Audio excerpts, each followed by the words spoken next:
Hi everyone.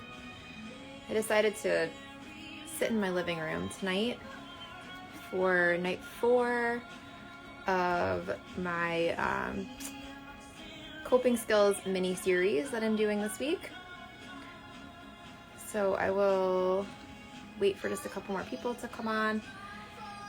If everyone can let me know where you're from.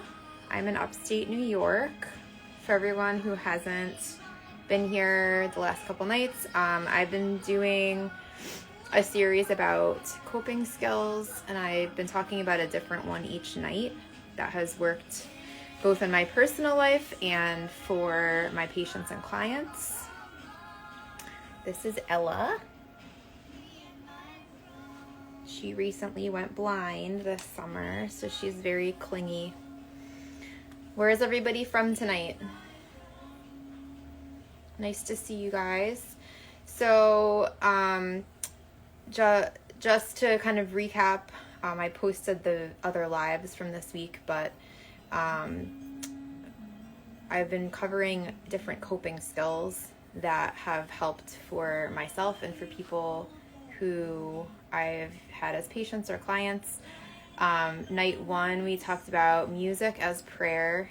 Night 2 was journaling, but I did journaling with a twist and talked also about recording yourself. So basically just like getting your thoughts out of your head. Again, all of these are posted. Last night, I talked about exercise and fresh air, and how deep breathing can be helpful for some people, but that a lot of times it's like coupled with other things. So like deep breathing when you're outside, not just sitting there and deep breathing, because the whole point is like getting yourself distracted. And each coping skill obviously can be used in different situations. So you might use music as a coping skill for one situation, and then for a different situation you might have maybe when you're sad you want to use music, and when you're angry you want to go outside and go running. It's gonna be pretty quick tonight, unless you guys want to be interactive. But the fourth one I want to talk about is crying, because I feel like people don't often list that as a coping skill, but crying has been given to us by God for a reason. Our lovely Carrie Underwood sings about crying, Cry Pretty. She named a whole album Cry Pretty. So I think the thing I want to say the most about crying is that I'm not talking about just like sitting there and wallowing in your sorrows forever. I'm talking about not holding in your tears. If you feel like you need to cry, you need to go and cry. Scream, cry in your car, scream and cry into a pillow. Just get it out. Get out the crying. If you feel like you need to cry, you need to cry. If you hold in the crying, a lot of times that's when it turns to anger and resentment and stress, and you can I know you all know the feeling. It sits right here and it ends up like boiling inside of you. And I think that society a lot of times teaches us, whatever, there's millions of songs, big girls don't cry, and men aren't supposed to cry. That is so completely wrong. I encourage my patients to cry all the time. If you feel that you need that release, it is seriously so damaging for you not to get it out. It wells up inside of your body. It causes health problems. It can cause, honestly, headaches. I mean, if you hold stuff in, and then you're suppressing your feelings, you're not being maybe honest with yourself. You're not being honest with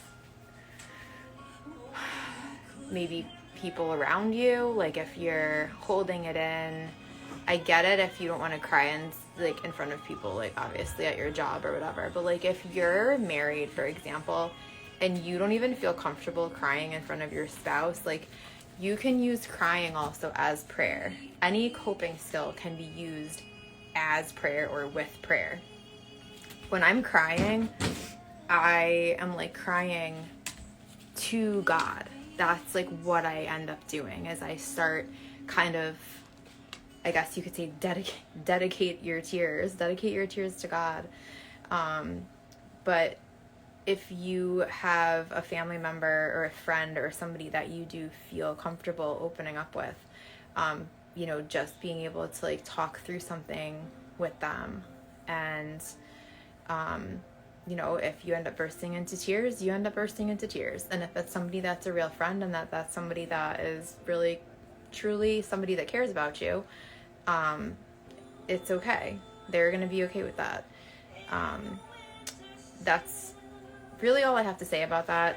It's not going to be a very long one tonight. I just really truly feel like people need that reminder. I think people are really hard on themselves. I think that society takes over a lot and makes us feel like we can't emote or express ourselves. I'm not talking about like the attention seeking type of behavior that a lot of people on TikTok are doing these days, where it's like literally just for like counts. I'm talking about being by yourself, going into a room, crying, getting it out, because if you hold it in, it's only going to make your emotions worse, and it's going to, like I said, turn into anger, and anger is not what the Lord wants us to have. I cry in confession sometimes. I go to confession and talk to the priest, and I end up crying to the priest, and honestly those are some of my best, most healing confessions that I've ever had. So I hope this helps. I don't know if anyone wants to say anything or add anything else. I'm also gonna sign on tomorrow for one more night of coping skills, and then next week, the next mini series that I'm doing follows this, and it's about removing negativity. So I hope to see you guys tomorrow night around the same time, around 6:45, and then the same thing next week, Monday through Friday. If you're not already following me, I would love for you to follow me. I will be able to follow you back at some point. I have some weird restriction on my account right